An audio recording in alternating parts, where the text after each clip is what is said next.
Hey there, community. This is Fire Lotus, and welcome to Pen of the Avatar. I'm going to be your friendly disembodied voice today because my camera's unplugged and I haven't crawled behind my computer. It's way too early in the morning in Alaska to crawl behind a computer, so I'll try to get it working sometime during the broadcast. Anyway, without further ado, we've got an exciting program for you today, and I believe there's ice going to be involved in scotch, maybe? Scotch and ice? But maybe some other things with ice. I don't know. But anyway, be warned. There is going to be alcohol. I know I need it. Anyway. It's 9 in the morning in Alaska. I know. Isn't that... okay, I won't have any Kahlua in my coffee. No Kahlua in coffee for Fire Lotus. I see. But anyway, and this is going to be a show on armor variations, and inevitably when talking about clothing, you're going to talk about anatomy because that's a really important part in how things fit and how things look. So don't be surprised if you hear some anatomical words to describe various body parts. So that's the disclaimer. Don't lawyer us, bro. And thanks for being here with us today. Stephen, it's all yours. Hello, community. Welcome to Pen of the Avatar, and thanks for being here with Gina, myself, and Disembodied voice number 2. Disembodied voice number 2. In a world where there are disembodied voices. And there are many in Shroud of the Avatar. Community, those of you that were joining us for Release 9, actually we had a go back to and play some more this weekend. Did you get in and play this weekend, Lem? Not a whole lot. I spent most of the weekend off the internet. It was a sanity break. Wow. I commend you. I watched all the movies. I like that. So, got to play a little bit, not much. I've been having issues with my ISP. Yeah, we'll talk about that later. Also, the week before, we had the official Release 9 and got in there and played a bit, and my new name got a lot of attention. I went with Wolf Provocateur this time around. Why you gotta be provoking the wolves, man? I know. I was got a few giggles and snickers there, so I appreciate it, and I had a really good time. I hope you did too. Release 9 saw us going to the continent of Novia. Our game is huge. I had a hell of a time finding everyone. Good thing we have friends lists, and you can zone to where your friends are at. So please read all the errata that Star puts out with every release. And also, I'm going to, this is Lon, the disembodied voice, by the way, but a non-art related leak that for all of you looking forward to Release 10, one of the things that we're going to do to get people together is that we're going to put together a special quest for every release that guides you to, you know, new features, places that we'd like you to go, and things that we'd like you to do. And as part of that, we're going to have special rewards for completing that quest that are only going to be available every release. So if you miss a release, you miss, you know, the special thing. I'm just saying thing for right now that we're going to have for you every release. I am very excited about that. That will help a great deal with keeping people together. As for where to actually find this quest from, I will just say that an epic mustache will be involved. An epic mustache. Epic mustache. Excellent. So please, community, continue to test with us.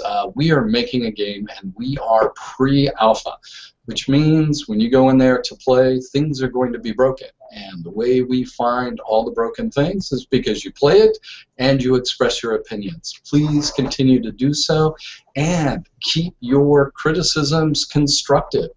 It's a lot easier to go in and fix something when you are detailed in the bugs that you find and the information you share. Going in there and just saying, hey, this sucks, doesn't help. Because, yeah, we're developers. We know a lot of it sucks. And though I would argue with Lum, I do feel that the game is fun. As of Release 8, I've been having a really good time when I get in there and play. officially we're not supposed to say it's fun until we hit what, alpha or beta? Yeah, fun's still a bug. Fun's still a bug. We just have lots of bugs. We do. So, community, today on Pen of the Avatar, we are going to be looking at character variations, and I want to reiterate Fire Lotus's warnings. Yes, there'll be alcohol involved in the show, and we will be talking about the anatomy, so we may end up looking at unclothed people. So, if any of those things offend you, please turn the show off now. They're actually a few of my favorite things. They are a few of my favorite things. So, but I want to start with, I've got some 18-year-old Glen Morengue here. For those of us in Europe and I guess I will on the East Coast. no longer be disembodied if alcohol is involved. I'm still disembodied. No, that's cool. Over. I don't Okay. know. I don't You don't mind being mind? disembodied. All I'll be the disembodied hand. I'm been trying to mess with the camera and somehow it's stuck on Zoom software. I'm kind of still under my desk trying to get my webcam plugged in. So we've put Gina under the desk and we haven't even had our first shot yet. I know, so I've already started under the desk. So today is a special day, and I want to send a shout out to everyone in our community whose lives have been touched by cancer. I know that there are those in our community that are fighting cancer, and those in our community, and some of you are close to me, who have lost loved ones to cancer. My sister is currently in surgery right now after fighting breast cancer for almost a year, and she's actually getting her new set of tatas, as she put it. So this is where we're talking about anatomy now? I know, but in a very mature fashion, I might add. yes, in a very mature fashion. In medical, yeah, that's a very medical term. Tatas. Yes. She's actually, what is it, breast augmentation or breast replacement? Breast replacement, I think. Breast replacement. So she's actually starting that today, and here's to her success, and here's to everyone in our community who's touched by this awful disease. God bless you all. Cheers. Goodbye. That's definitely some stuff. Yes, it is. You want to do another one? Because we have one more thing to toast to. Oh, we do? Yeah. Okay, if the dialogue from today is, okay, if you see dogs and they're saying especially strange things, it's because of the day. Yeah, I'm corking the bottle. All right. Do have some drawing. So, community, those of you that are entrenched in the gaming community, you know that it exploded last week with the release of, and let me see. This is actually why I was taking a weekend off the internet. You think I'm joking? I'm not. I completely believe you. The internet exploded last week around Feminist Frequency and Anita Sarkeesian. Yes. Is that how you pronounce it? And also, basically, just the best way to define it is just people cannot handle when someone says, you know, I may not like your opinion on this. And there were, I'm not even going to assign sides or blame to it, there was just a lot of hatred going on about how you are trying to destroy my ability to do X. You were stand against everything. And there was a lot of very, very serious abuse going on, a lot of slandering of personal reputations, personal lives. In Ms. Sarkeesian's case, she is actually getting death threats where she had to leave her home. It's been way too crazy, way too long, and it needs to stop. It does. So, where do I want to go with this? Well, where are you actually, going with this? I have no idea, because I have no idea where he's going with this. So until last week, I had never heard the name Anita Sarkeesian. And I gave him all kinds of grief for that. It's like, dude, I backed her Kickstarter 2 years ago. Where have you been? Right. And Anita, if you're watching, I would have backed your Kickstarter. So, if you're not familiar with it, you should check out Feminist Frequency. Now, bear in mind, everything she said, I did back her Kickstarter. I think she says a lot of interesting things about, you know, how women are treated in gaming, But also bear in mind, she comes at it from a media criticism standpoint. She has a very hardcore, very single-minded view. You may not agree with everything she says. You may have a problem with something she says, and that's okay. She's coming at it from a perspective. She is providing a perspective that we don't often see. Wow. Okay. What Scott said. Yeah, I think that's the best I've heard that explained. Like, yes. Totally. My feeling is that the industry as a whole, it loves her because she is bringing a point of view that is rarely heard in this industry, and it's thought-provoking, and it gets us discussing about things and thinking about things in a different light. And one of the problems that we have as a very, we're all geeks, we're all dorks, we're all like you.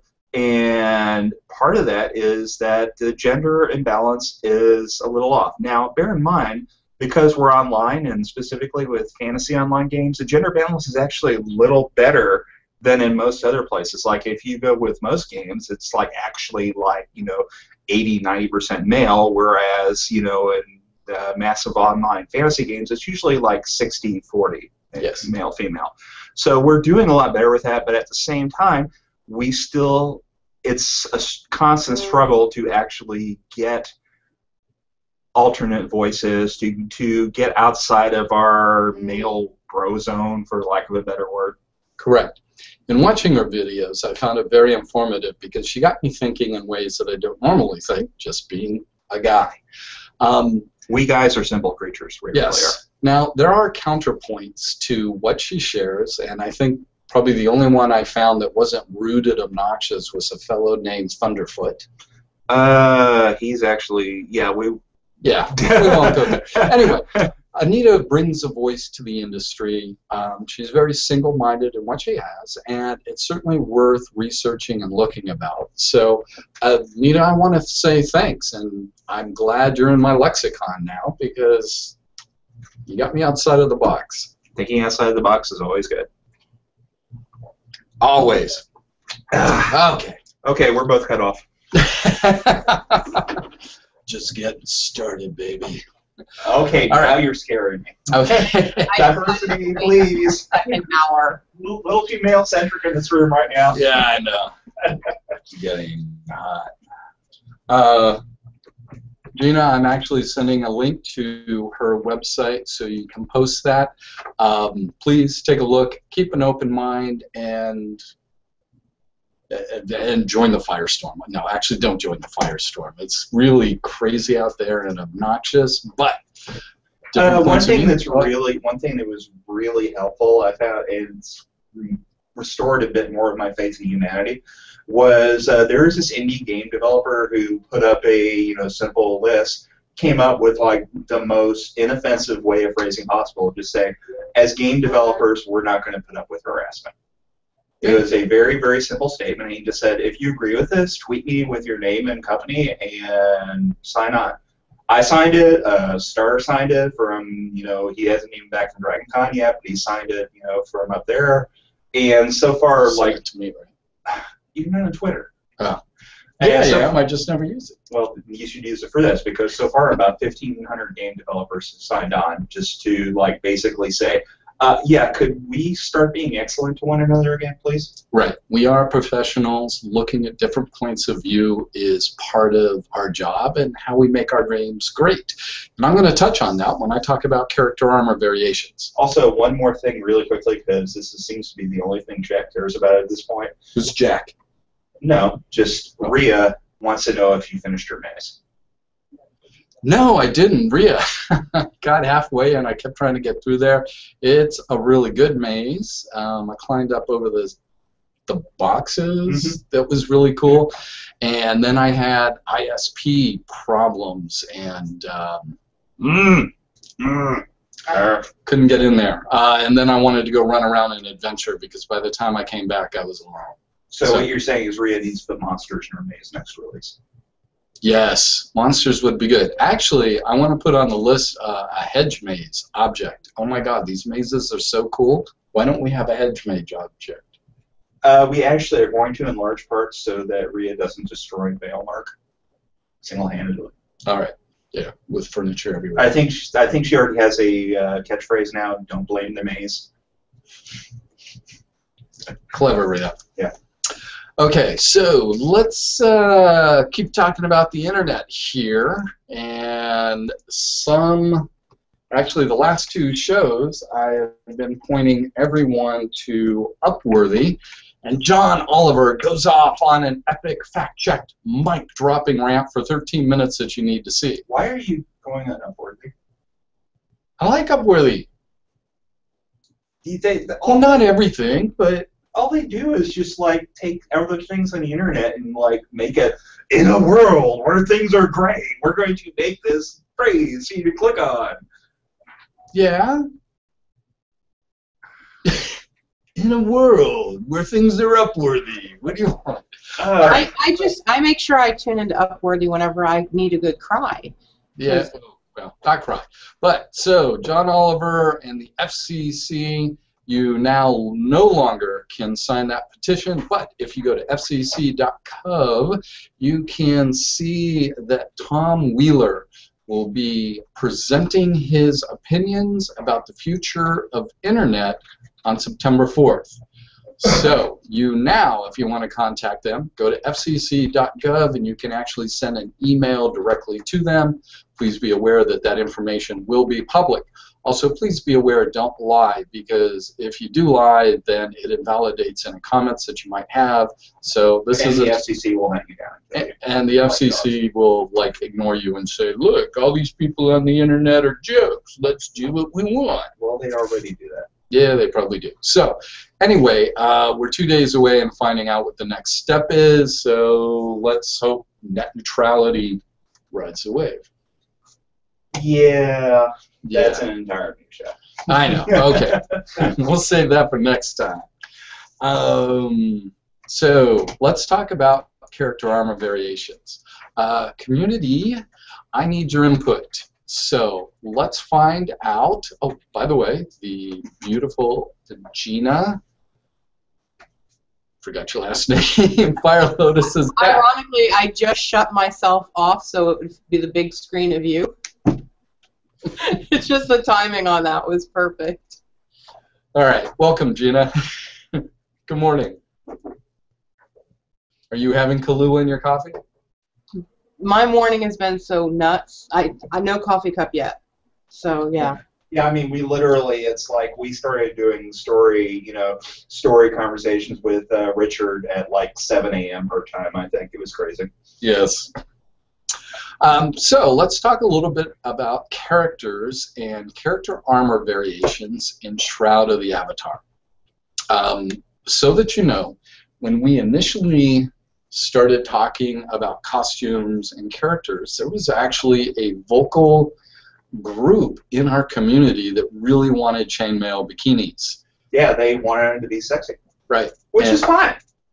If you want to be sexy, that's great. So, yes.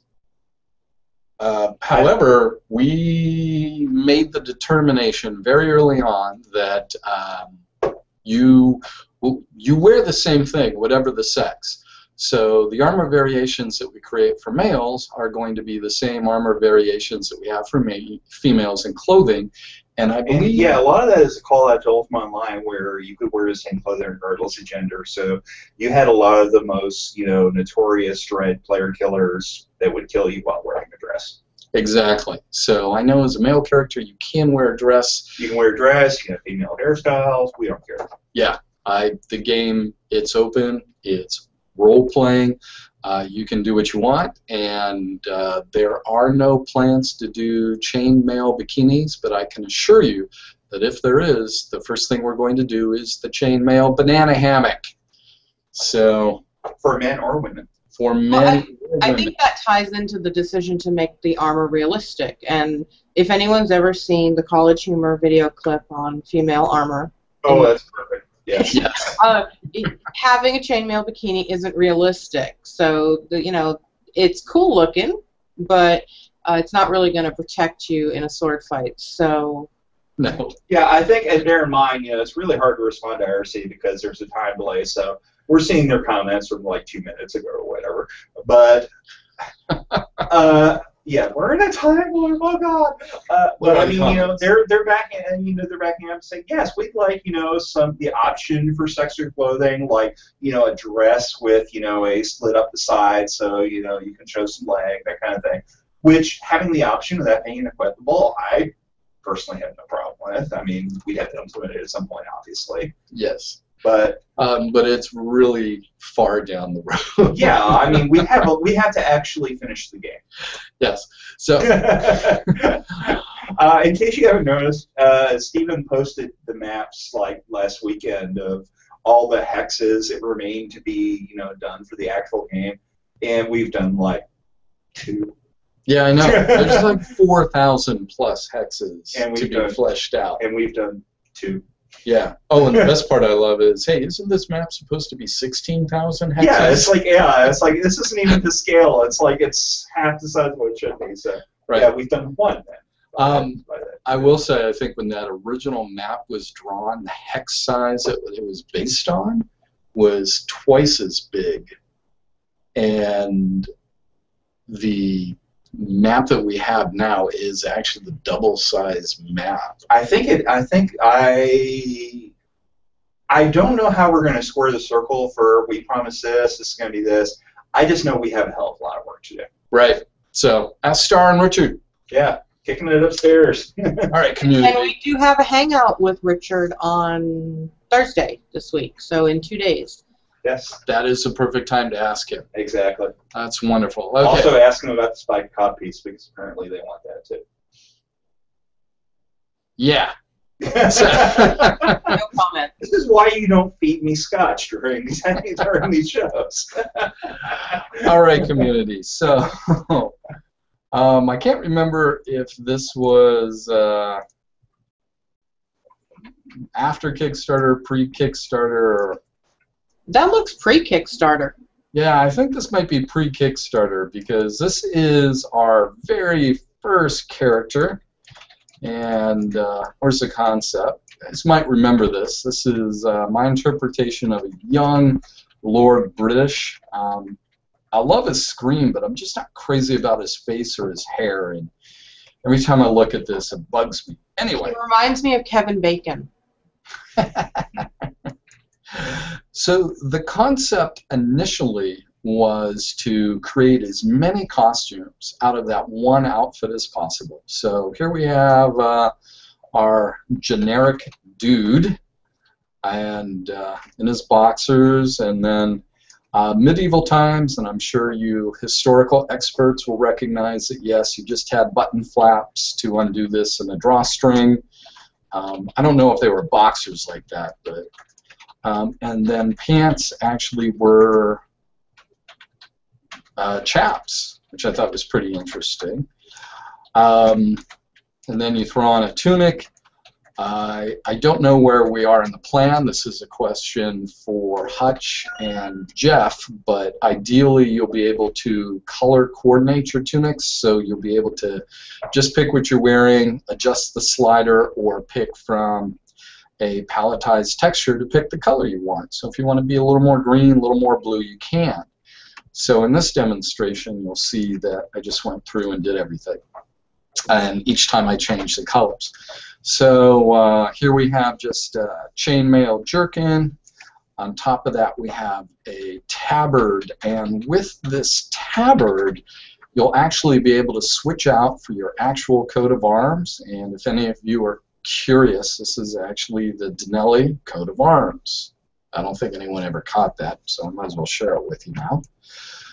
Leather jerkin with some metal shoulder pads, the tunic underneath, color variations, and we've got some crazy boots. Because of technology, we're limited as far as like thigh high. And what you have in front of you, I think that tunic needs to be split in the middle or something like that. And there we are with sword belts and weapons and then full-on armor. I think we also had an issue with doing asymmetrical costume design on the text side.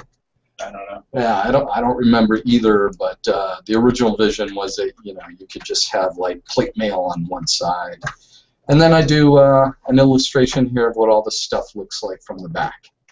So currently what we have in game is a variation of this.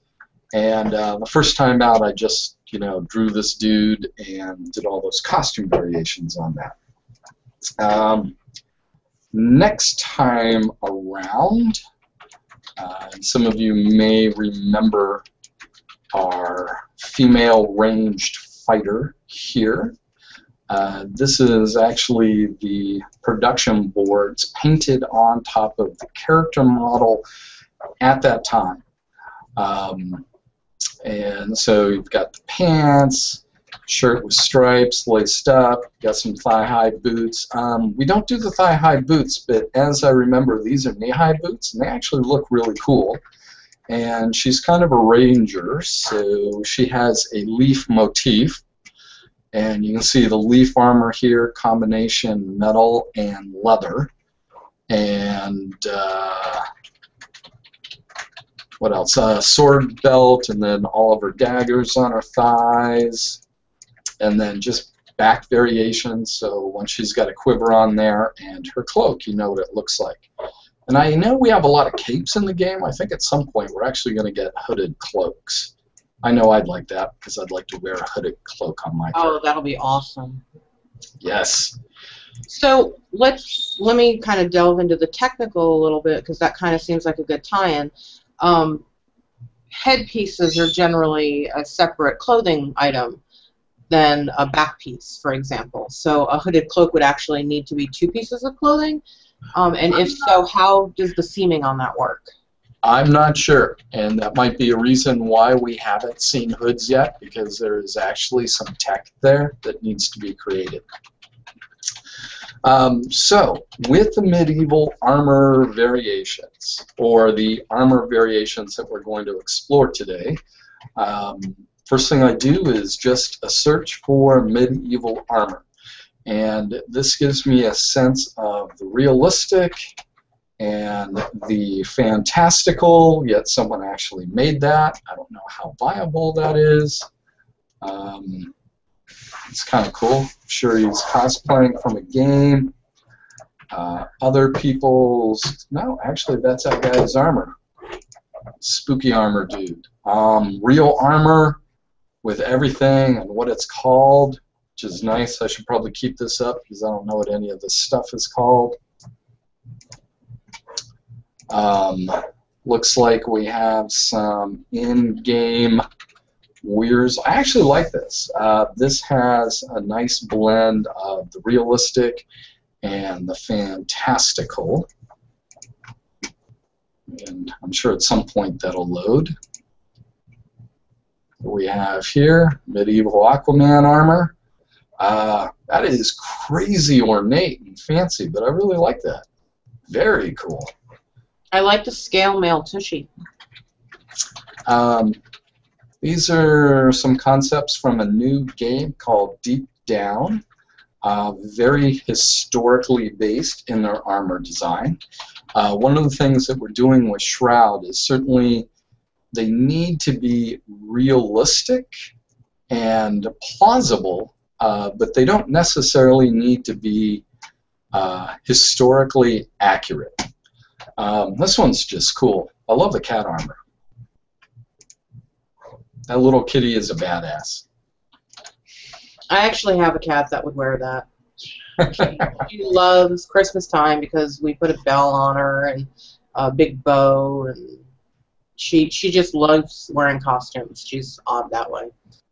Are you sure she loves it? Oh yeah, when she sees you pick it up, she'll run towards you so you can put it on her. That's cool. Okay, so along with doing a search for medieval armor, I took a look at fantasy armor. And you'll see things in fantasy armor where you have the insane shoulder pads and the crazy proportions. And some of this stuff looks really cool. Totally digging it. Some of it's just a little over the top. Oh, actually, that's really cool. I like that a lot. Obviously, fantastical, but very plausible and hard and blocky and not necessarily a good guy or a bad guy. That guy is definitely wearing pointy armor. So lots of people like spikes and stuff. What else? So I'm just doing a little search there, and then actually the first thing I went looking for, let's see, unique armor. It's one of the things I saw, and we've got what they've done for Superman or the Man of Steel, and then I think somewhere in here I just saw a shot of Jaime Lannister. But the first one I went looking for was actually Dritzed armor. And an old friend of mine, Todd Lockwood, back when he was the art lead for Dungeons & Dragons 3rd edition, one of the things he wanted to do was stylize the fantasy, but all the armor and helmets must be plausible, must be something that can be made. And I think Todd deserves a lot of credit for the look and design of armor over the last 15 years because of his work on D&D 3rd edition. And yeah, it's beautiful. So with all those things in mind, I took just a screenshot of our guy, generic guy, when you dress him in the character creation in the game, and tinted that back, and then started blocking in the armor. And I'm starting with plate mail, and I'm actually using a theme of lily pads. And when I talk about theme, it's like finding something that has nothing to do with medieval, fantasy, whatever, and then looking at it and using it as reference to help create a look, a variation for the armor. And in this case, I picked lily pads. Got a nice simple circle with a notch in it and a really pretty pink flower. So here we have my first pass on what I am calling the lily pad armor. And you'll see what I've done is actually just gone in here with lines and just drawn over what the shape is, just really scribbly. I use just a simple circle round brush. Oh, hey, that's sweet. I don't know where this armor reference comes from, but that looks really good. I like that a lot. I believe it was from Jinx in chat. Okay, thank you, Jinx. Greatly appreciate it. That looks good. I like those layers and seaming. Okay, so what we've got here is just some shapes with a lily pad. I come in here and see what we can do for the arm. I know since it's plate mail, and should probably go back and whatever the name is for the elbow piece that helps protect the elbow. Get this guy in here. That's probably a little tight.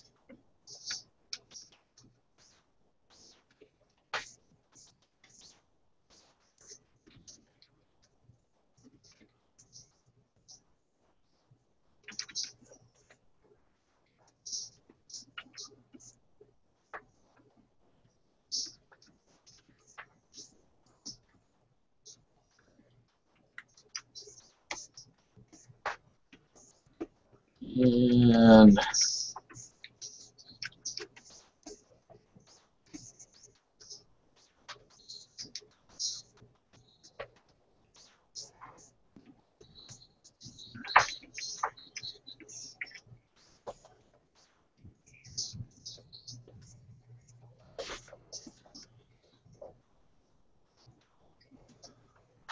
oh, that's nice too. Is that from Jinx also? No, that is from Lady Amberrain. who was able to join us again today. She's very excited. She had a little bit of a computer meltdown, so she hasn't been with us for the last few pens. Oh my gosh, I actually need to rebuild or build a new rig. And yeah, we'll see how that goes. That time has come. Okay, and then I think in here, now community, as I'm working on this, what I need from you is a recommendation for a new, just generic object that could inspire some type of armor. I don't know if this is going to be plate mail, or I'm thinking that it's going to be plate mail, but it could easily be adapted to leather. I wouldn't consider it from chainmail, but you never know.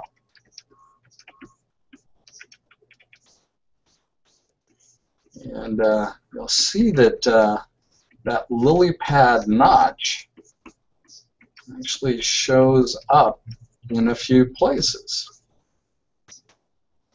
And maybe the armor itself is green.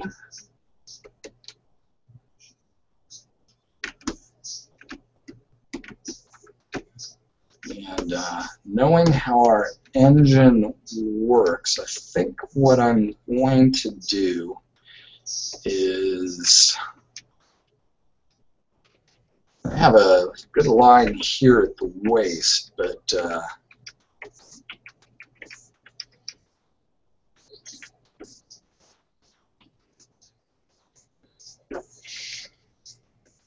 sides here.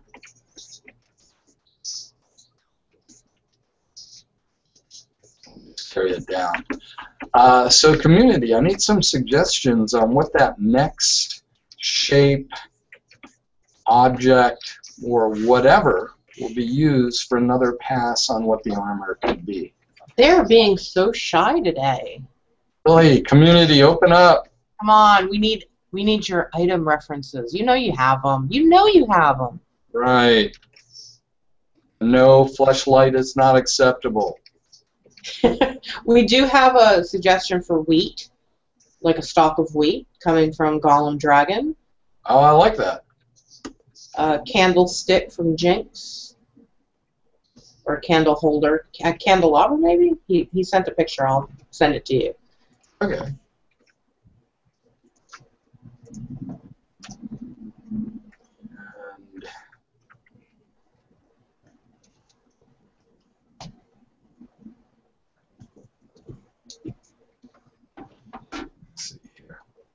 Yes, I like that. Almost reminds me of a scale.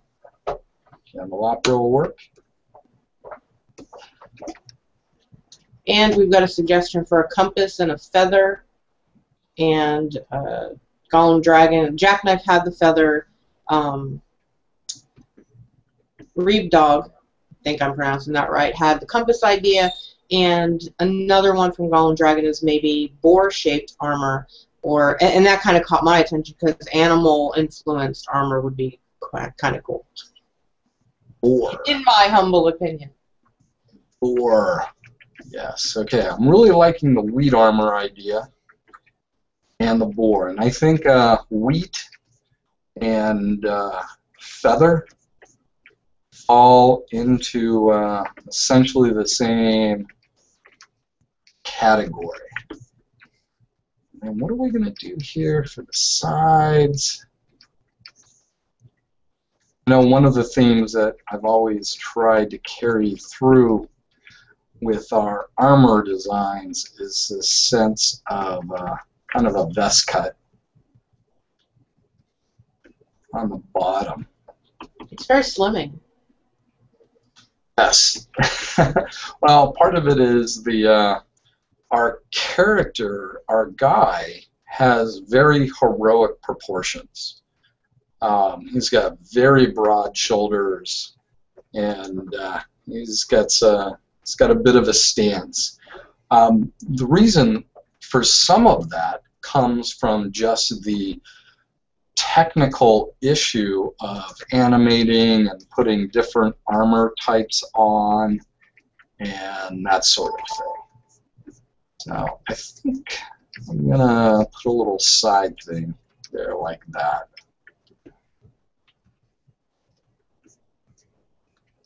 All right.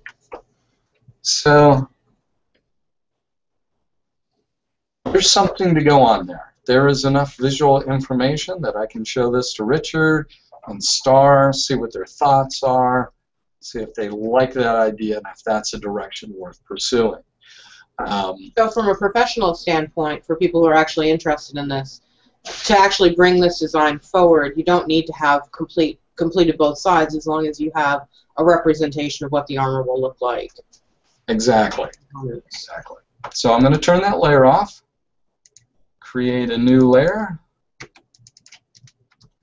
and let's do it again. Oh, actually, before we do that,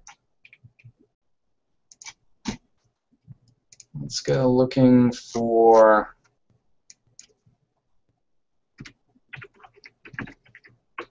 stock of wheat.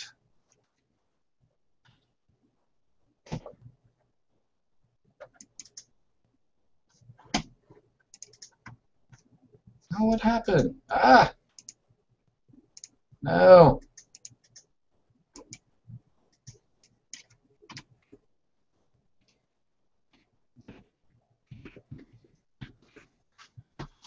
There we go. Let's see if we can find just a nice stylized one there. I do like that grouping.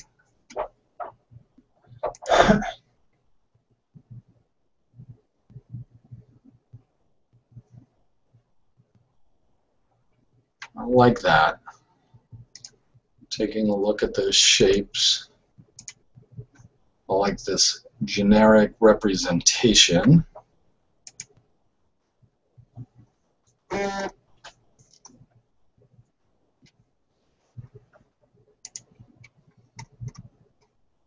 That's pretty cool. All right, so there's a lot of layers involved here in the creation of wheat stock inspired armor. And what do I want to bring up as reference? Okay, I'm actually moving this off to the side just so I can see it while I'm drawing. All right, first thing I'm going to do is go in here and just get the basic shapes. Now we've got some kind of shoulder pad that's got to sit there.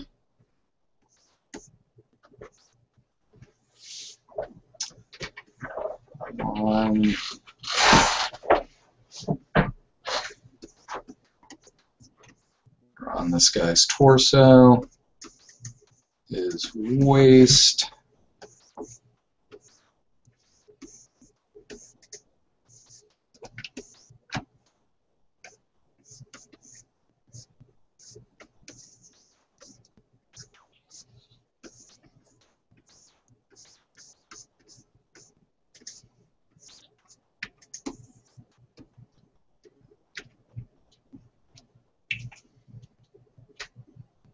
Ooh, yes, thank you.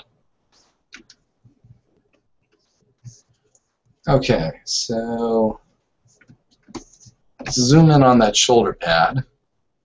And as I'm doing this, I'm looking at the wheat. So I want to center shaft there.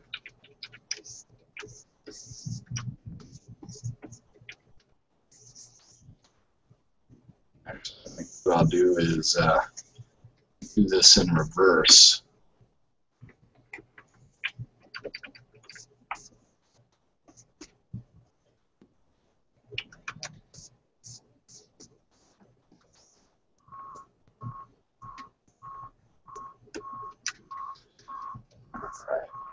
That center shaft coming down.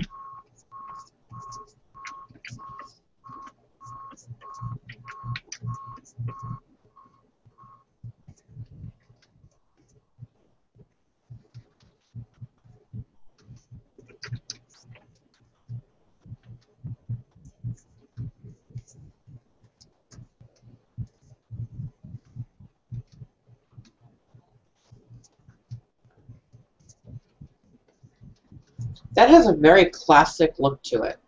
It does. And one of the dragons mentioned that, but that just kind of stuck with me. I think the Candle Opera has a very nice look to it too, but this one, as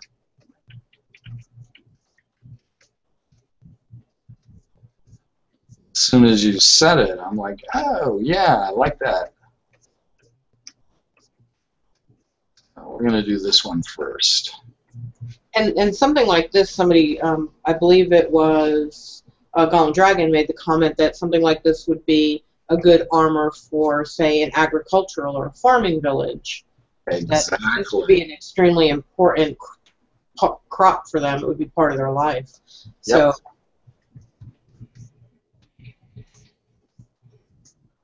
Unless, of course, they were worried about gluten. Gluten-free farmers.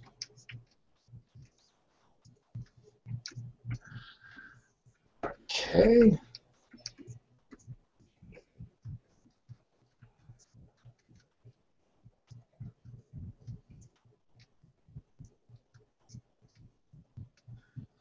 And I want to just reinforce the thickness of that line.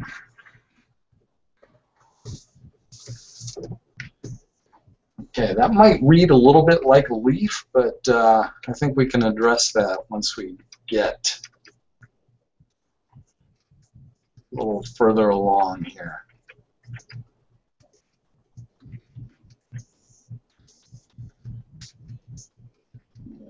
I think what we'll do is just have a big stock that comes down. Okay, this has been nicknamed now from Jackknife. Thank you, Jackknife. Grain mail. Grain mail. Cute.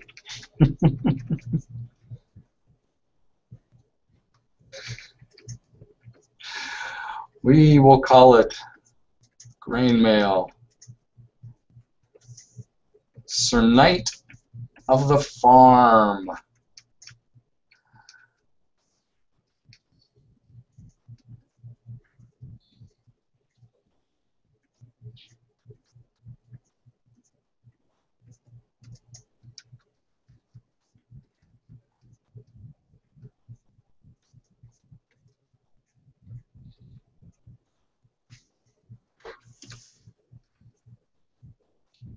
It's there.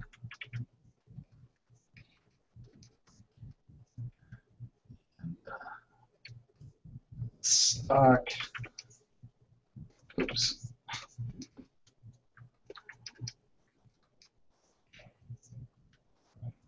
Tied like that.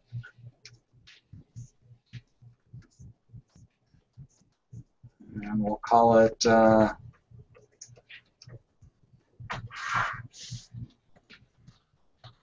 5 stocks.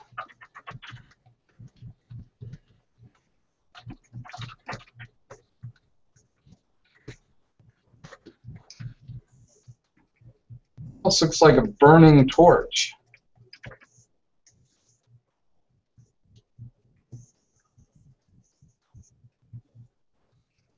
Okay, now I'm just gonna reinforce the basic armor. Chest underneath, get a nice side seam in here.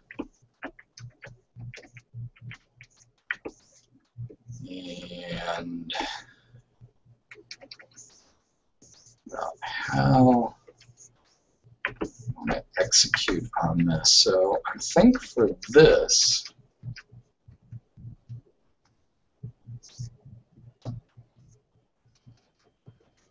do the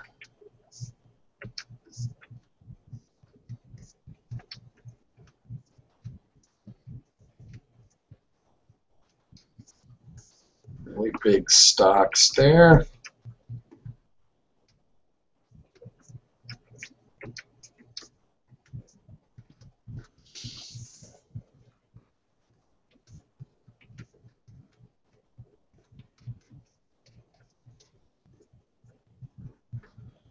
Now this vaguely reminds me of Roman armor. Yeah, that was actually commented on earlier, and they use the laurel leaf, which is a very similar pattern on a lot of their armor. It's the symmetrical multi-leaf branch. Right.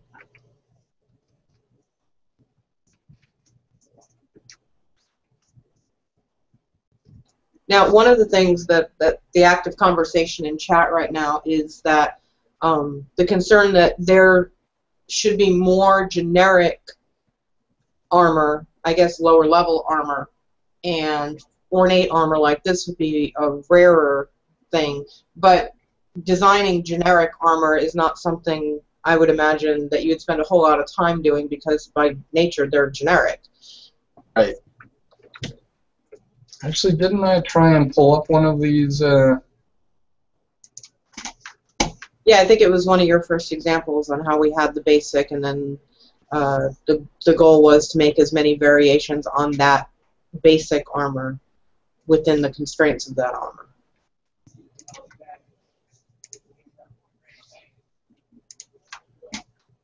Did I? Ha! Ah, I must have deleted it by mistake. That happens.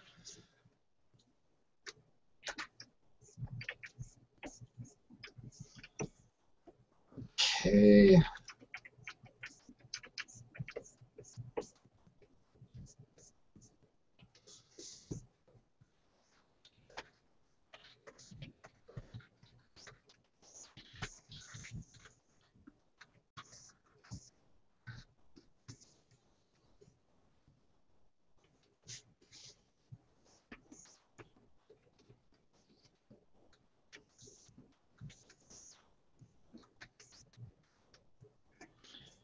And then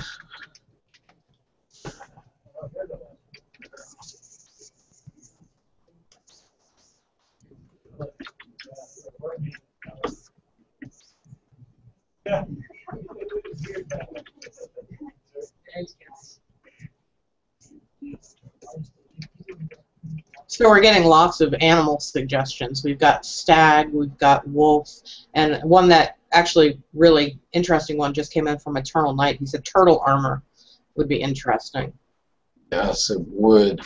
It would definitely give that feel of this is a defensive, fighter. Right.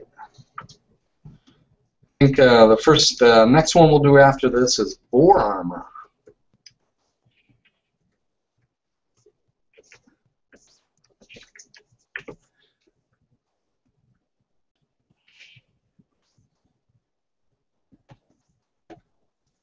I really like that breastplate.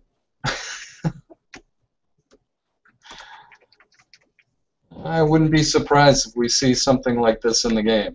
I'm kind of digging where that idea is going. I think the shoulder pads are too much and need to be simplified. But I do like this. And it's got me thinking. And I know Richard will like it because some of his favorite pieces are always, ornate have ornate finishing touches. Yes. But otherwise very plain and very simple. So I know he'll look at the edges and the design on that and be like, ooh. You might even make that noise exactly. Ooh. Ooh.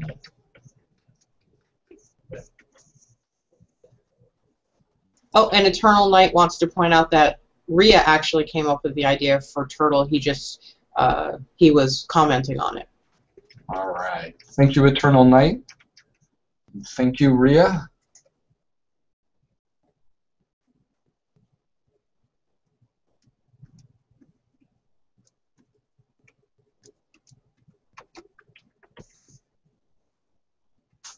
Go edit, transform, flip horizontal.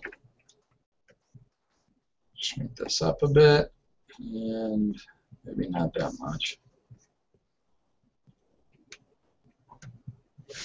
Right click, hit warp.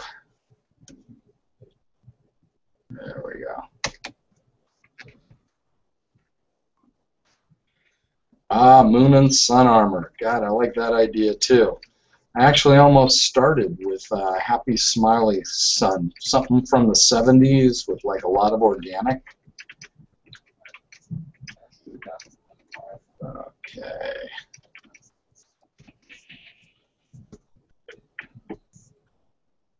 All right. These shoulder pads are now bugging the heck out of me, so I'm going to change them.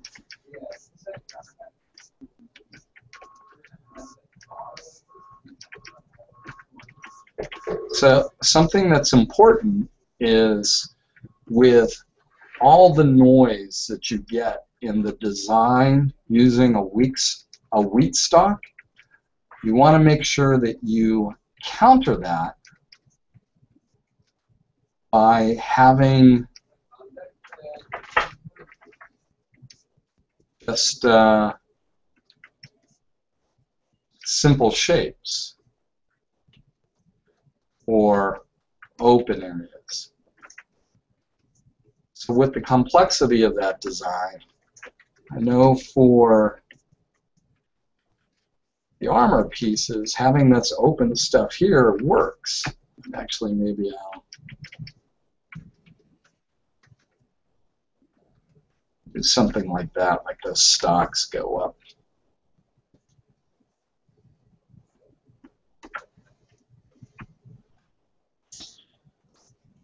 All right, community, I think that's, honestly, I think that's viable. Okay. Next up, let's try boar. So, for those of you that don't know, Texas has a wild boar problem. Turns out that pigs are incredibly adaptive and can actually go feral and adapt to their environment inside a year. And they're intelligent and aggressive, which makes them so much more adaptable. Yes, and they taste good. So one of the things you can usually find in grocery stores here in Texas is wild boar meat, because we tend to have a lot of it.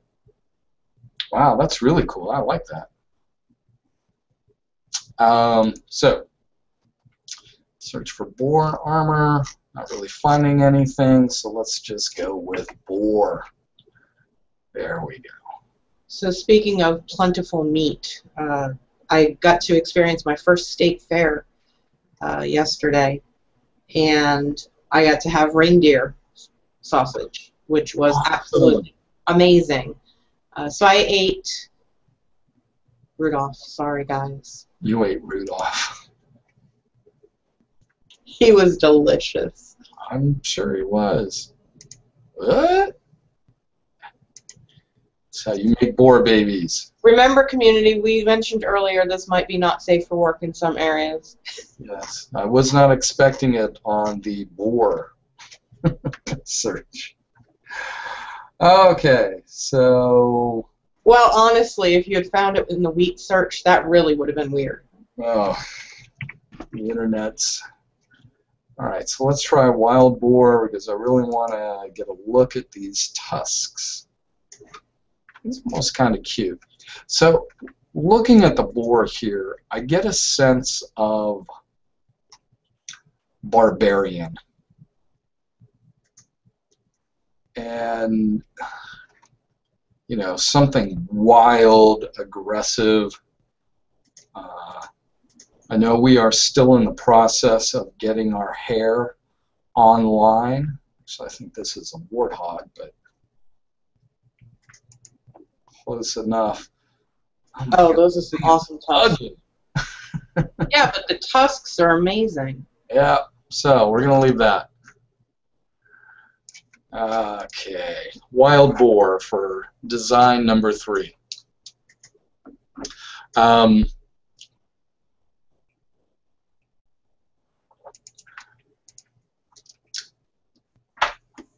So again, simple shapes. Just want to get an idea of what that armor looks like.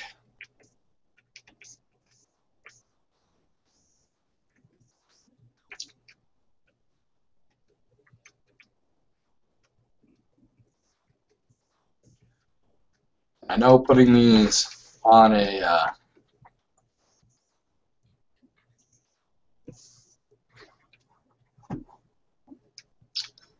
helmet seems like a given. But, let's try and not do that. I mean, we certainly can, but I want to start with the armor.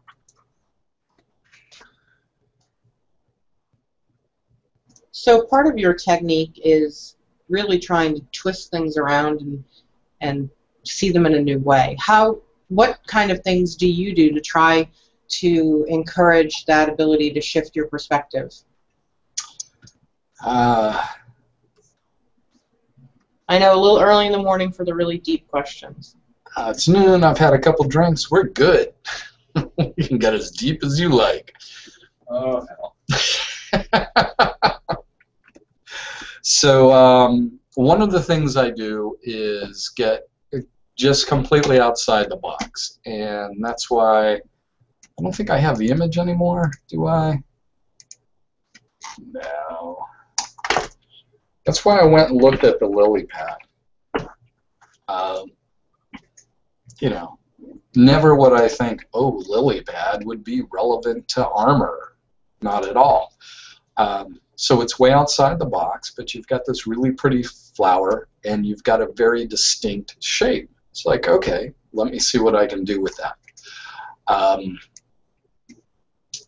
Mixing things that don't make sense or normally you wouldn't put together is how I like start to get outside that box. Okay, so one of the things I want to do here, and I think of this guy as barbaric. I see that boar and I think barbaric. So one of the things I would love to see in the game is that giant Frank Frazetta girdle.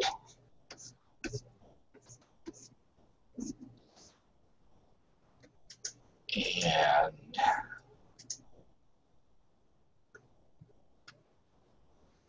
just, God, this guy's head is such an odd shape.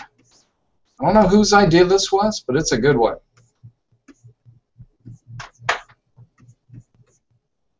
We're going to stylize this boar. Give him some eyes.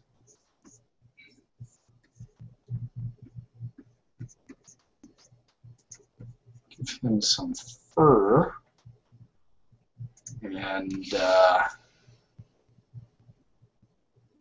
I don't know. You think we ought to just make him topless? Just his bare chest, or should we give him some kind of armor up here? That would be awesome, but my question is, of course, technically, how do we translate that into female armor? Since females have the modesty tank. Because whatever men wear, women wear. Thank you for reminding me of that. I just got lost on my creativity, and yes. Now, personally, even as a woman, I don't have a problem with that. Because if you've got a barbarian clan, they're probably, I mean, part of the whole reason why they dressed the way they did was as intimidation. Right. So somebody willing to charge into battle, having that much of a vulnerable area exposed was very threatening. Yep. Man, they must really be crazy, kind of thing. And so it would make sense that women of that tribe would also follow that kind of mentality and that kind of tradition. That would be a very tribal or cultural reflection of that particular group of people. I completely agree. And if we were doing a historical, realistic game kind of thing, it might be viable. But Blizzard Man, we have dragons, we have all sorts of things. So it makes complete sense that we can have tribes that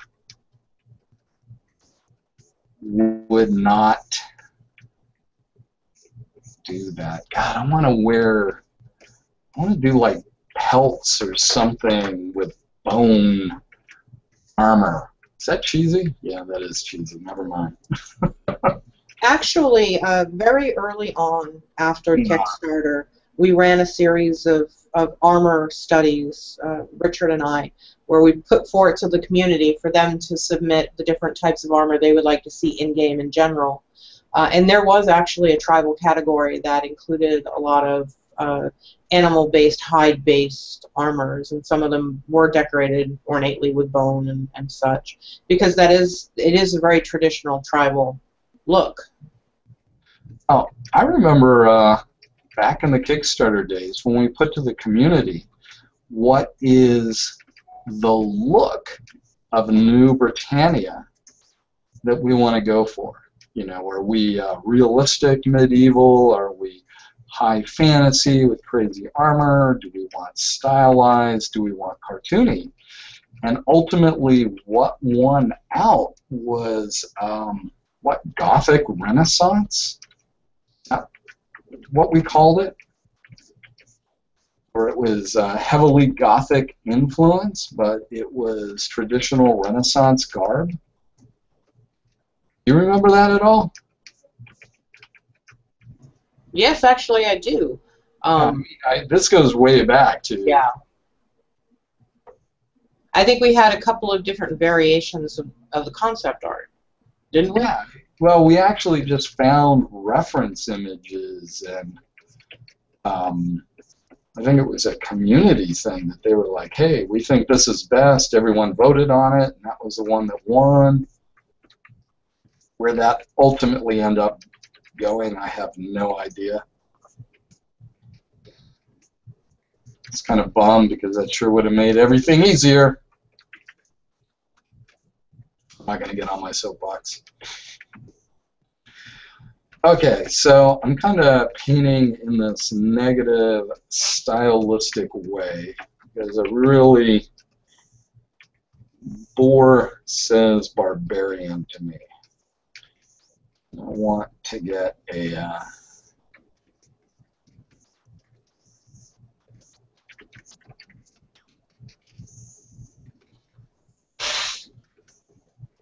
really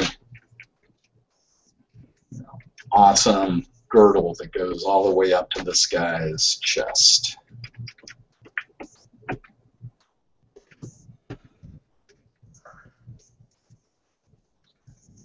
Fur sticking out of there.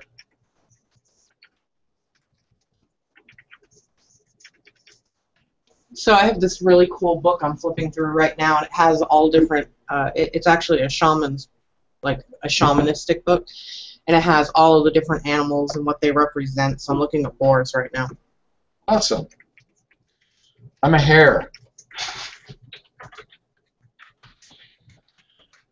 My spirit animal.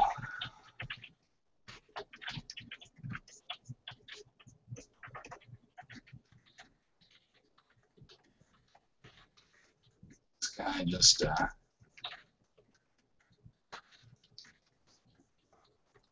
this is definitely the type of armor that we'll need to wait for our hair tech to start working properly. Oh. And sometimes I hit that delete button by mistake.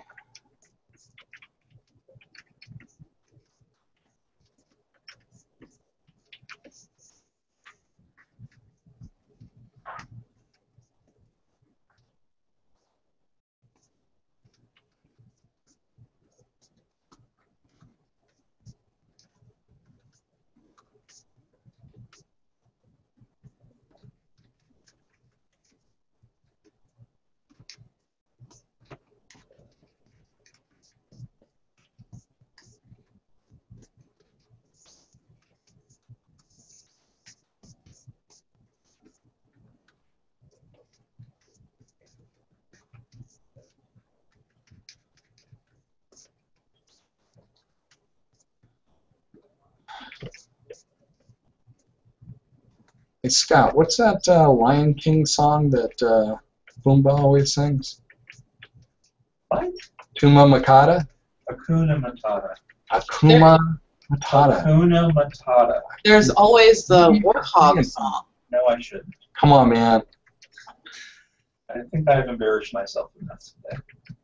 No, we look forward to you embarrassing yourself. That's not encouragement. We live for you, embarrassing. So, according to this, boars are representative of strength, fidelity, and determination. So, they evoke those things in their symbolism. So, definitely not out there to think barbarian. Yep. Right.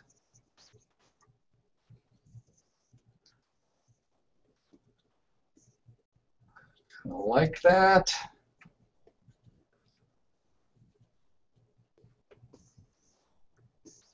Oh, yeah. All right. Boar Clan.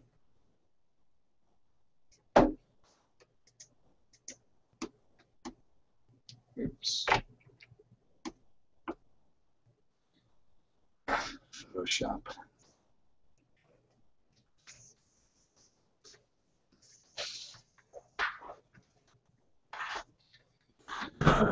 Something like just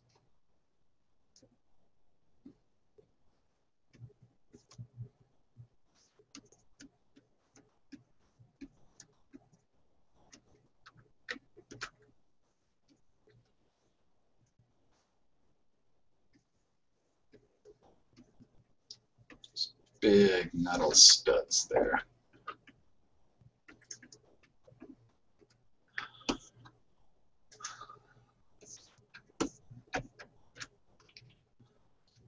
And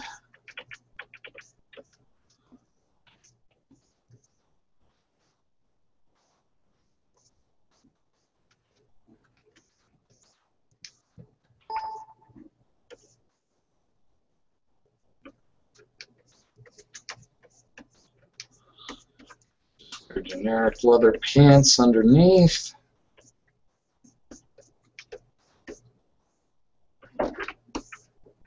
We can do something. God, what else captures the feel of that boar? This, I think a fur texture somewhere, if we were to actually get that working for armor, I don't know how the mechanic would translate. Would definitely, yeah, that would definitely get the feel. right. I mean, it would certainly count as leather, and wherever I've got this lighter color besides the bones and the eyes, it's kind of indicating the fur.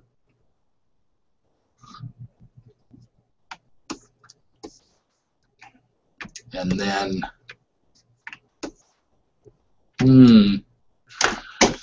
I'm sensing something. What the? Internet. Guess I could blame Chrome. Jackknife suggested some kind of hoof, perhaps. I'll like Hove. It's a good idea. And actually,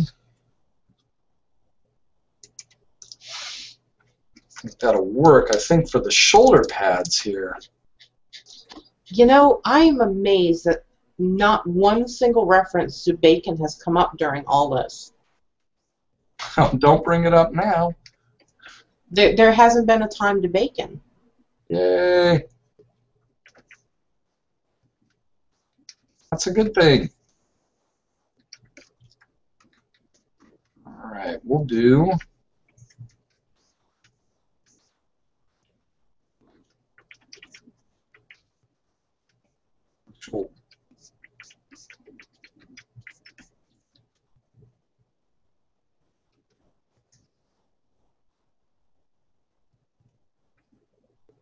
Or skull. armor there. I'm trying to think of how we could do the. Oops.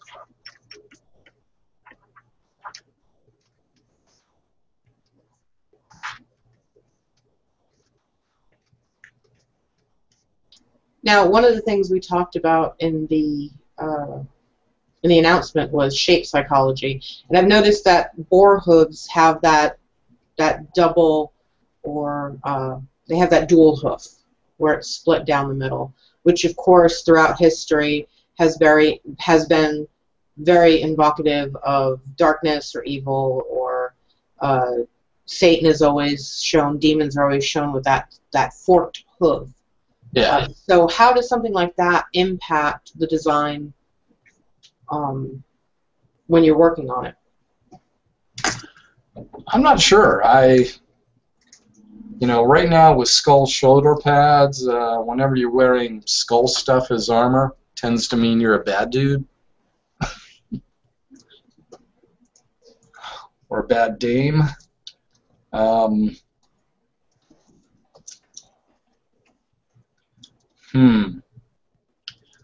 How to use those hoofs?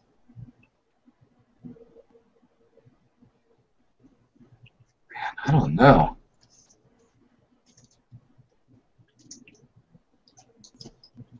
I'm not sure there. Certainly primitive cultures.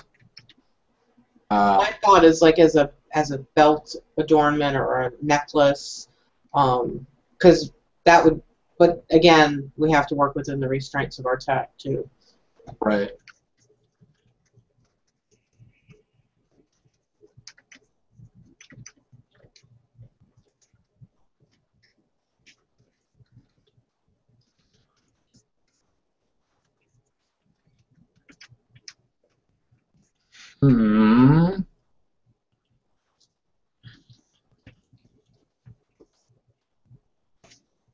Just have some hoofs hanging off them.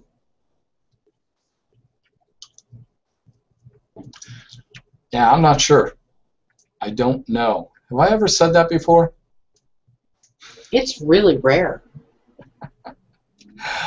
I am not sure how to implement a hoof design into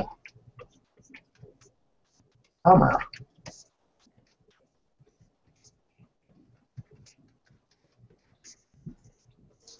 It would actually work if it were an asymmetrical shoulder pad where you had the skull on one side and the hoof shape on the other.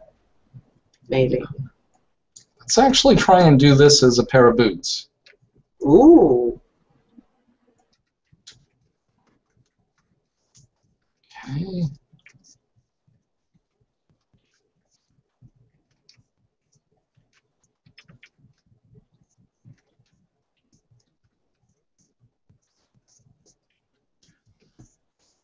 So, repeat what we have up top there.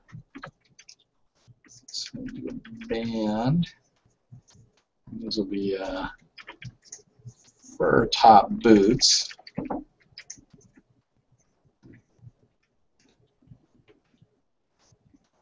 Big studs. Okay. Oops. So one of the things we can do is put those two back toes off the back side, and we can take the armor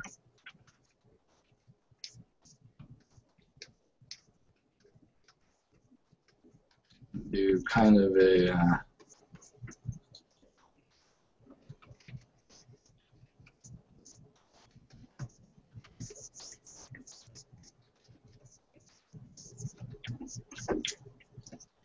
split design, be it out of bone or leather or what have you.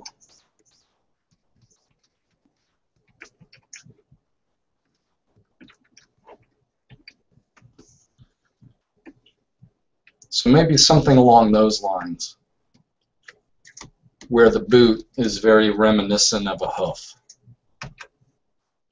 I think that would be the way to go. Okay, well, you sent me a list. We have lots of options. Candle opera. Oh, moon, sun, armor. So I had an idea. Oops. Early on about that. Sun armor. Let's see what we got here. No.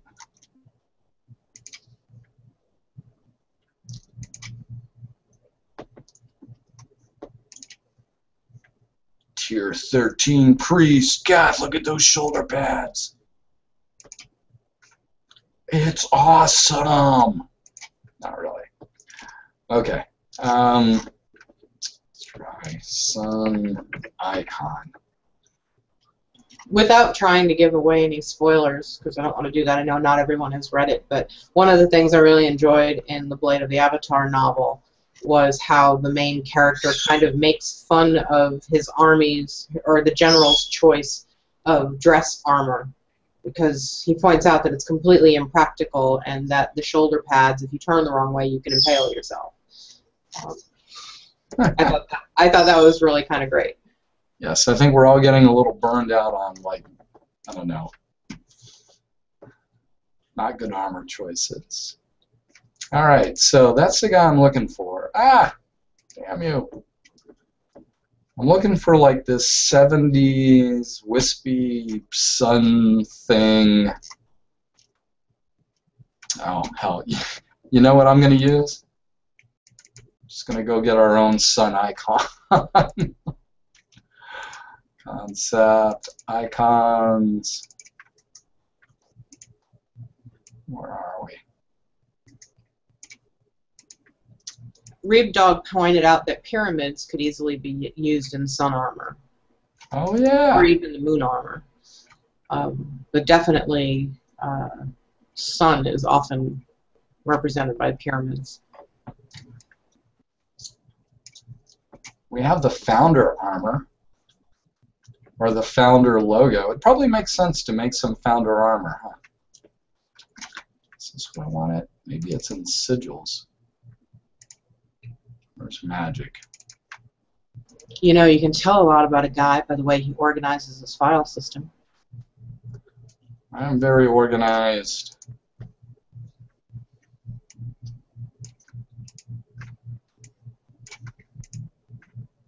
Yeah. Okay, I'm not that organized. Here's the one I want, though.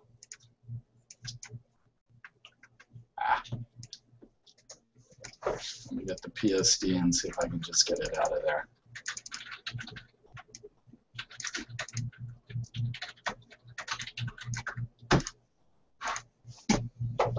Final Earth rays, sun.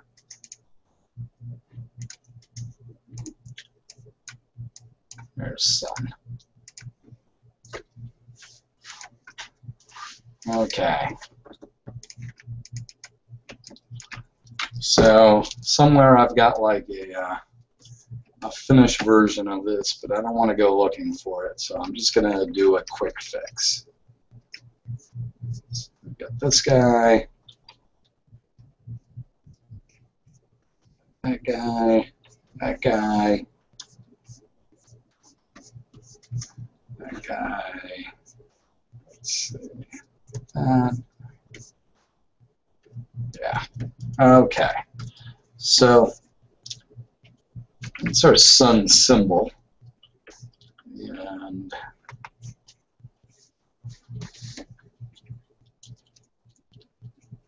warp this.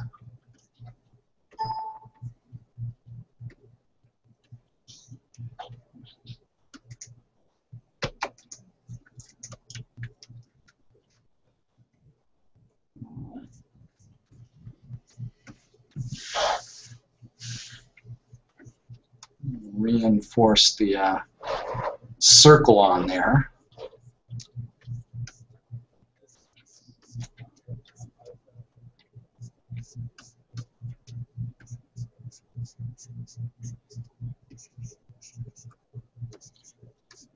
Do something like that design-wise.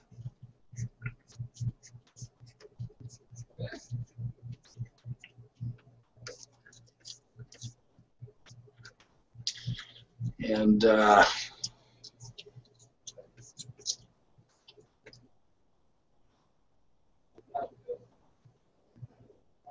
maybe it's the kind of thing where these are actually just strapped on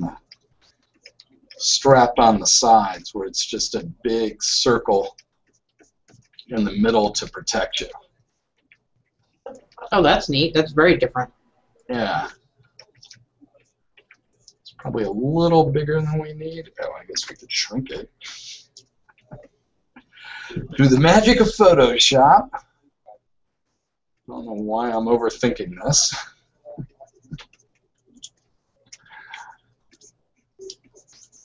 You're procrastinating because of the ice in your near future. The ice cometh. Wow. We got about 15 minutes, don't we? Yep. Very close. It's getting there. I'm not sure if I'm ready for this. So, what's the temperature out there today? It's low 90s. We're shy of 95. And if I was out there for an hour, it would feel really good. But in air-conditioned comfort, we're probably running like 75 in here.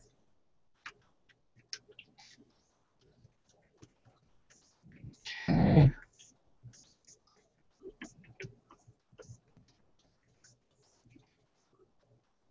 I'm not sure it's reached 60 here yet today. It's really windy. So what was the fair like? It was pretty big. I was really surprised. I mean, I've gone to smaller venues, but not like a full state fair. So it was pretty huge. And, of course, they had lots of stuff on a stick, lots of stuff to spend money on. But we actually went out there to see Pentatonics in concert because they closed the fair out, and they were phenomenal. So that was great. And then it was really, they had a huge livestock show, which was awesome. And then they also had a huge gardening center. And it's always amazing to see what we can actually grow. We have a very short season here, but because we get so much sunlight, we get close to 20, 22 hours at some point in the summer of sunlight. That short growing season gets a lot of concentrated sun. So we get some pretty monstrous vegetables. I think the winning vegetable, the largest vegetable this year, was a pumpkin, and I think it was named Marmaduke. And I think it broke records. It was pretty ginormous, like bigger than a truck ginormous. Wow. Damn. Well, I hear mosquitoes are pretty big in Alaska, too. Yeah, they take away the small children that aren't supervised. Okay. So I'm liking this concept here. Keep our vest feel going. And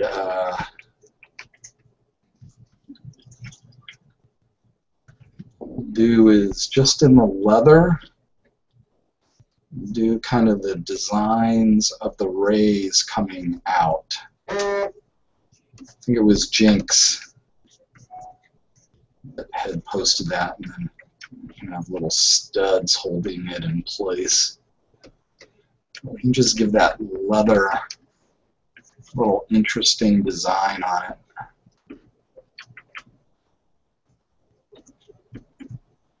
And then buckles on that side. Okay, sun armor. I'm thinking we ought to do the same thing for the shoulder pads, right? Just these simple little circle shapes.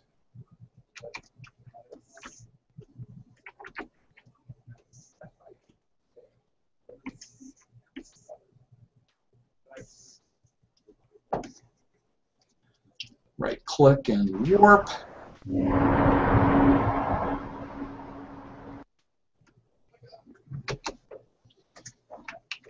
There we go.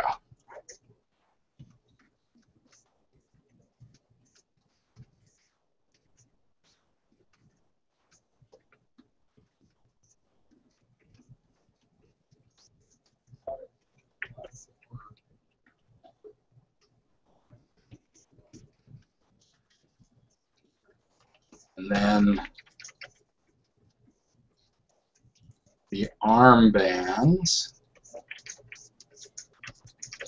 I really like that.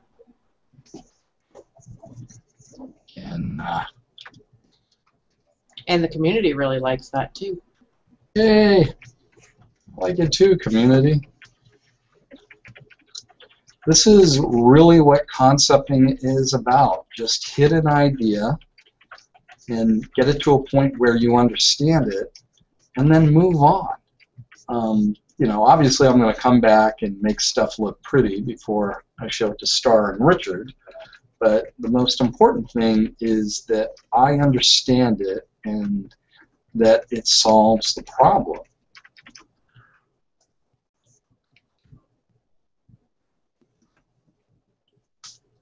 I kind of like that. That's pretty cool. I really like the wrist guard too. 117-pound cabbage? Yep. That's what happens when you got too much sun. Wow. That's crazy. That's awesome. Okay.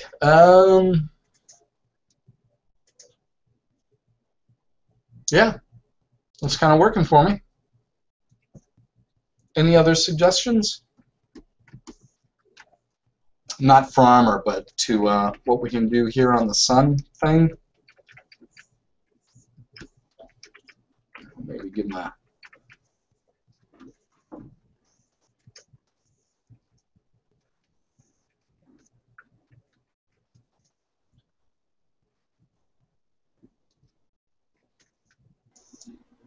It's unanimous. Everyone so far that's commented on it in chat says they like it. Amber Rain says it reminds her a little bit of Chaos armor. So I guess you could do a similar variation of that where you'd have the Chaos symbol instead of the sun. Maybe change the colors up. But then would you want to use the round shape, which is more wholesome? Actually, I think we should take a look at that Chaos armor. Do that here in just a moment. So that's, yeah, I like that. So let me recap here a bit. So we started with a lily pad theme for some plate mail or leather. You can see whoever is wearing this type, the shape psychology behind this is very passive, friendly, supportive, and that sharp notch in the lily pad is infers a sense of, yeah, they'll play if they need to. The wheat armor, reminiscent of kind of the Roman laurels, which I think is pretty cool.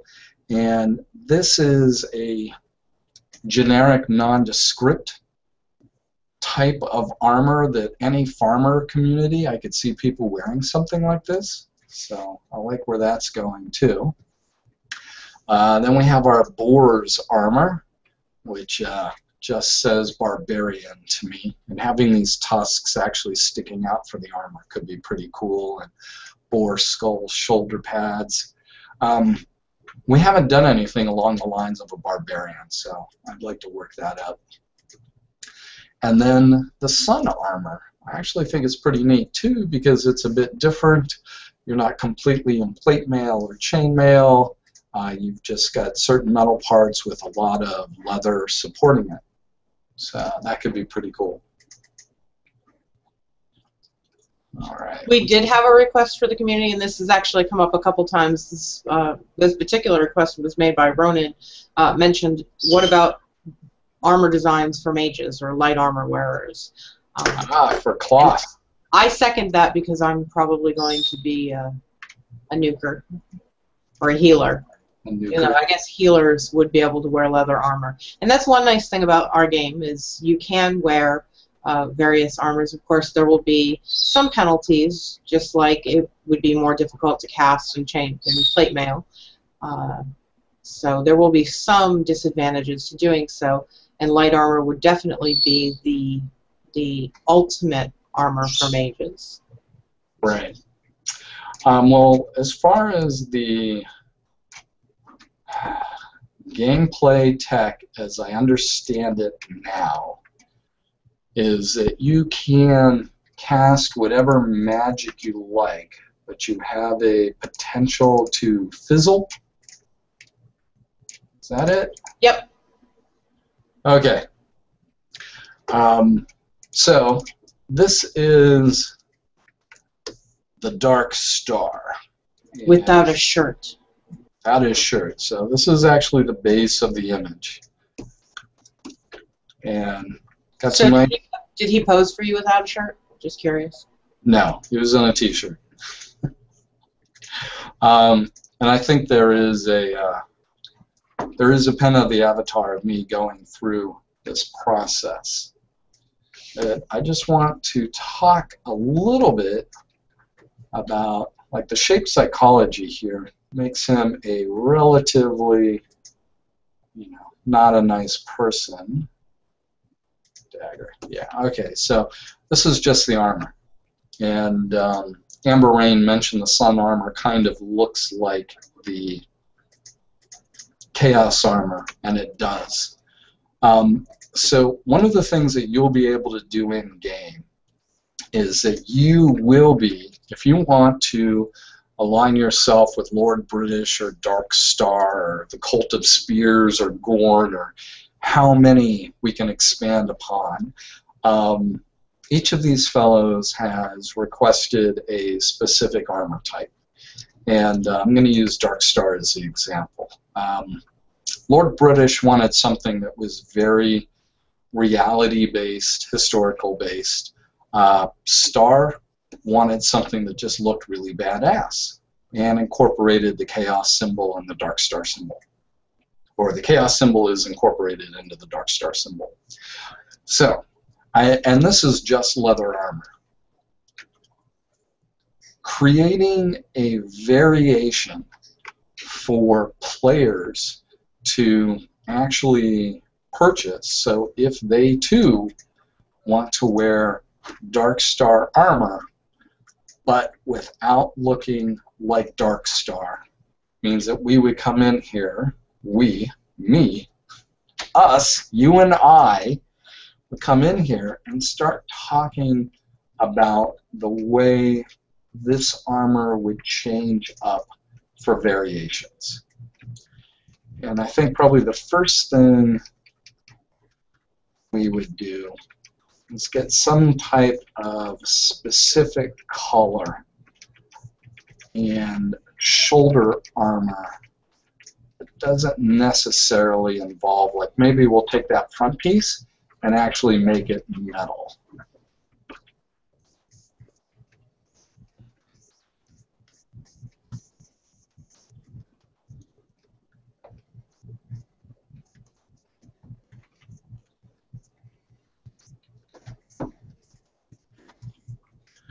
So for the fans of chaos out there,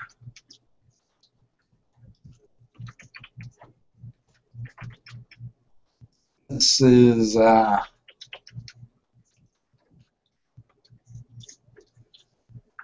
going to be the type of armor that you potentially could wear if you wanted to in game.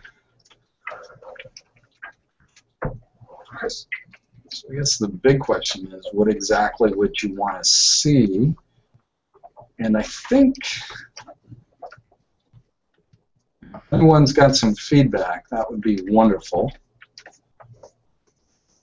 I think probably chaos tends to be more troublemaker, so I think what I would do is put another arrow just up here and actually make this arrow metal as opposed to leather.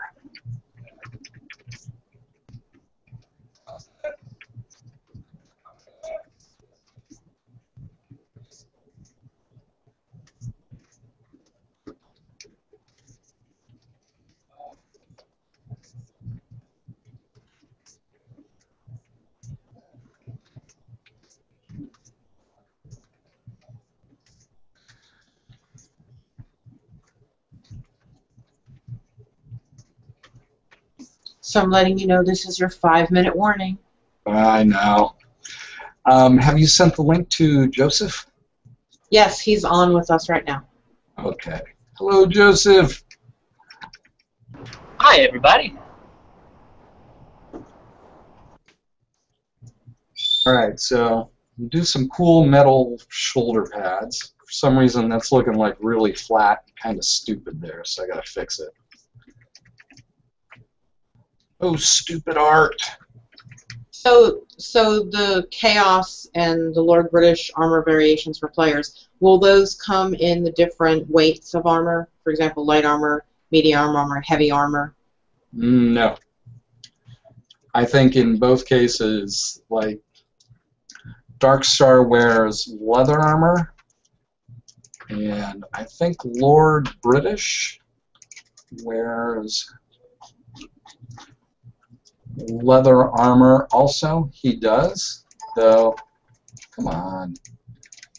He does have like some brass shoulder pads there, but for the most part it's just all leather. And then some brass and steel greaves. But yes, these armor variations will be leather. I'm sure at some point, if it's popular, much further down the road, we can incorporate chainmail and plate mail versions, but we'll save that for the far future. So something like that. I think probably also cool pants here that Star has. We'll keep those unique to him. So the player will just have leather pants with the seam. What else? And then do something different with the boots. I can see getting rid of the, actually I think the knees are separate. Aha! Yeah, we can just do something like that as they come up. And this is actually metal kind of flashing if you have all the way up. So make those boots metal. So that'll be it. You'll be able to dress like Darkstar and Lord British if you so desire to show your allegiance that way.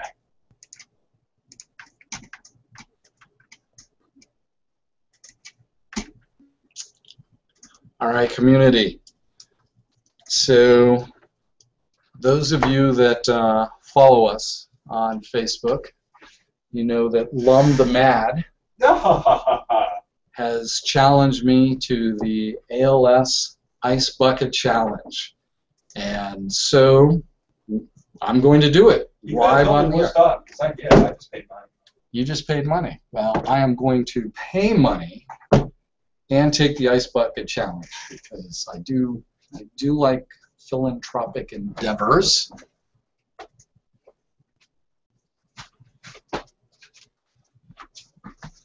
So I brought my checkbook, and I have not filled out the check yet, but I am going to sign it.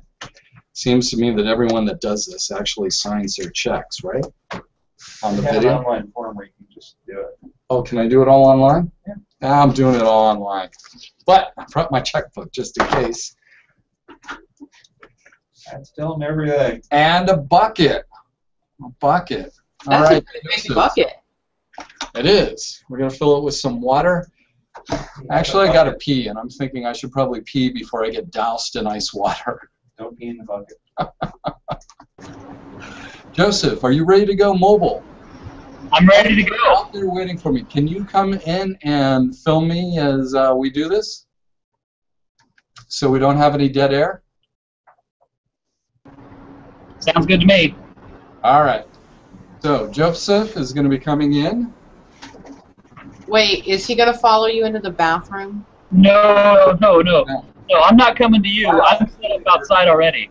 All right, Joseph, just come to the studio, please. Just come to urinal number 1. Is that right? Our room. The mad room. All right. Sack only zone. Meet me on the Mopac side when you're ready. Yeah, let me know if. Right. I want you to come in with your little laptop and film all this. I think he's tethered. I'm not in a position where I can move. I'm waiting for you to come here. We're gonna have a minute of dead air. I'll dance. All right. Oh, Sing to my Macumba or whatever. Macumba Tumba. dun dun dun dun dun dun dun dun dun dun dun dun dun dun dun dun. Ice, ice, baby. It's all right. Ice, ice, baby. But I don't actually have that song memorized. That's all I know. Under pressure. Reaching down on me. You know, I'm not the only one on camera here. I could be like, other people could be saying things. Why is all the pressure on me? Because we love you? Yeah, that's not the reason. Because I won't sing on air? That's the reason. You know, I just realized we should have done this like 15 minutes ago. That would have made too much sense. Yeah. Well, we'll hold off for 5 minutes. Okay. We'll do it live. Ice bucket. Why don't you go out and show them the beauty of Mopac?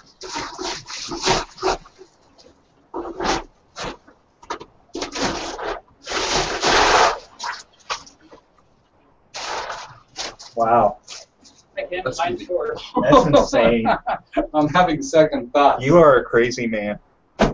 Second thoughts. Well, his first thought was to do this right at his desk.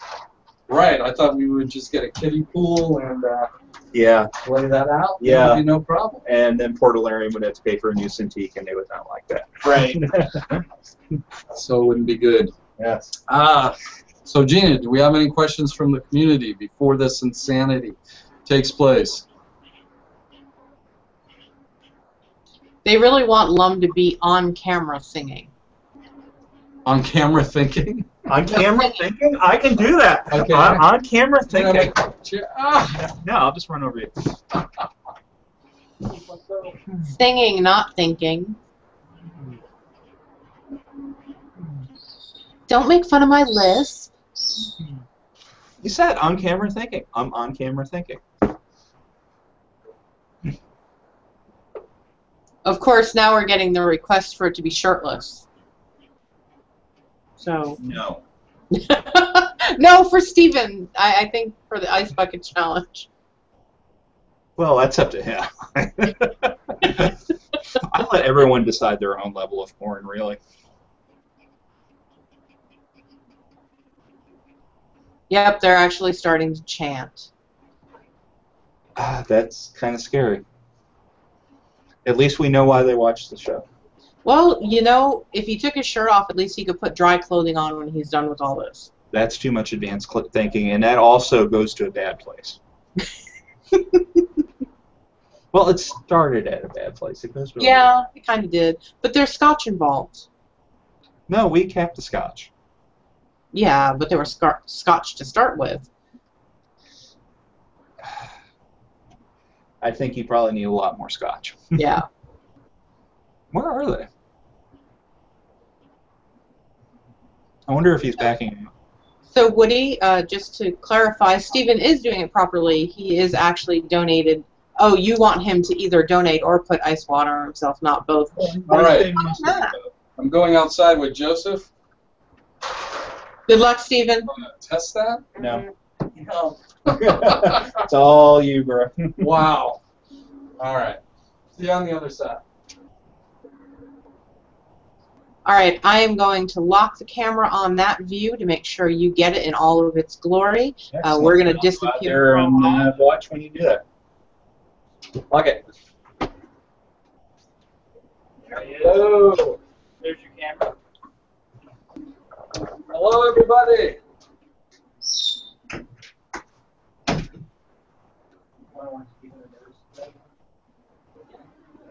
3 stories up. Okay, so I am taking the ALS Ice Bucket Challenge because Mr. Scott Lum the Mad Jennings challenged me, and I accepted that challenge. Hang on. Scott's gonna. Hey, Lum. Hi. That's the camera. Oh, then what are you doing? Just in case. I'm standing over here. No. I'm staying right. here where it's safe. Mind the technology. Yes. Okay, so I'm going to be donating online, and I challenge you all to donate online also, and hopefully you have friends who will challenge you to do this, and you'll challenge them. Once I've taken this challenge, I am going to challenge 3 people. By the way, Victoria suggested I wear a white t-shirt. Actually, Yeah. they're like been chanting for the past 5 minutes that you take your shirt off. So you have something dry to wear afterwards. They care about you. Thank you. Okay. All right, I'll hold it. Thank you. Show up. Yeah. Yeah. All right. The most terrifying trash can I've ever seen. It is. It goes all the way, baby. Okay. That's on camera. Yep. And I'm ready? getting ready to run with my laptop. Yeah. Okay. Wow. Some Okay. good news too. Usually it's something else. Oh! Whoa!